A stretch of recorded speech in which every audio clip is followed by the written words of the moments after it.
Hello నమస్తే ఆదాబ్. నేను మీ Rafiq king. Sreeja భరణిల reentry తర్వాత ఒకటి కాదు, రెండు కాదు, మూడు కాదు, ఏకంగా 4 టాస్కులు ఇచ్చారు. ఆ 4 టాస్కుల్లో ఎవరెక్కువ గెలిస్తే వారి జెండా బిగ్ బాస్ హౌస్ గార్డెన్లో ఎగరవేయాలి అంటూ టాస్క్ ఇచ్చారు. అందులో మొదటి టాస్క్ టవర్ టాస్క్. అందులో ఇద్దరు బాగా ఆడినా కూడా బిగ్ బాస్ కొన్ని కారణాల వల్ల క్యాన్సిల్ చేశారు. ఇక రెండవ టాస్క్ దివ్య. భరణి గారికి ఇంజూరీ జరగడం వల్ల భరణి తరపున దివ్య ఆడారు, మన శ్రీయ తరపున శ్రీయ ఆడారు. అక్కడ దివ్య గెలిపించుకుంది భరణిని. రెండో టాస్క్ భరణి గెలిచారు. ఇక మూడవ టాస్క్ శ్రీయ తరపున కళ్యాణ్, భరణి తరపున రాము రాథోడ్. ఇక్కడ మాత్రం శ్రీజ టీం గెలిచింది, శ్రీజ గెలిచింది. నాలుగవ టాస్క్ అంటే ఎలాంటిదంటే తెలివితో ఖండబలంతో రెండిటితో జరిగిన టాస్క్. ఇందులో ఇమ్ము అయితే యమ కష్టపడ్డాడు, చెమటలు గారిని. అలాంటి టాస్క్. ఆ 4 టాస్కులో చివరి టాస్క్ భరణి గెలిచాడు.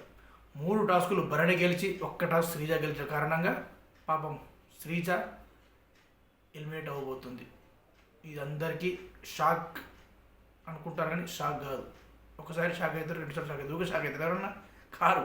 అందుకే ఇది టాస్కుల పరంగా శ్రీజ ఓడిపోయింది. ఓటింగ్ పెట్టారు ప్రజలు బయట. మనకు ఓటింగ్ పెడితే ఏం చేశారండి మీరందరూ?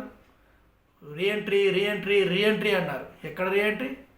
ప్రతి కామెంటు, ప్రతి వీడియో అందరూ చేశారు. ఓట్ ఏమంటే ఎవరు వేయలే. ఓటింగ్ వచ్చేసరికి శ్రీజకు అన్యాయం చేశారు. ఓటింగ్లో భరణి గారు తక్కువ ఉన్నారు, టాస్కుల్లో భరణి గారు తక్కువ ఉన్నారు. ఎట్లా? బిగ్ బాస్ కూడా ఏం చేయలేకపోయాడు, ఆఖరికి బిగ్ బాస్ కూడా ఏం చేయలేకపోయాడు. ఇలా శ్రీజ ఎలిమినేషన్ జరిగింది. అద్దాలు ఎందుకు పెట్టుకున్నాను అనుకోకండి. అద్దాలు పెట్టుకోవడం నైట్ 12 గంటలకు వీడియో తీస్తున్నా. మొత్తం ఫోకస్ మొత్తం నా కళ్ళ మీదే పడుతుంది. అందుకే ఈ అద్దాలు పెట్టుకున్నా. ఈ వెచ్చులు ఈ ఏం కాదు, ఓకేనా? ఇంకోటి ఏంటంటే ఫస్ట్ అద్దాలు పెట్టుకుని చేస్తున్నా. కాన్ఫిడెన్స్ కూడా బాగా పెరిగింది. ఎందుకంటే మనకు కెమెరా ఎటుంది, ఊకే మనకు కొత్త కదా, ఊకే అటు చూడు అక్కడ అద్దాలు పెట్టుకుని ఒకటే దగ్గర ఫోకస్ బాగుంది. ఓకే అండి, సైనింగ్ ఆఫ్. నేను మీ రఫీక్ కింగ్. బాయ్.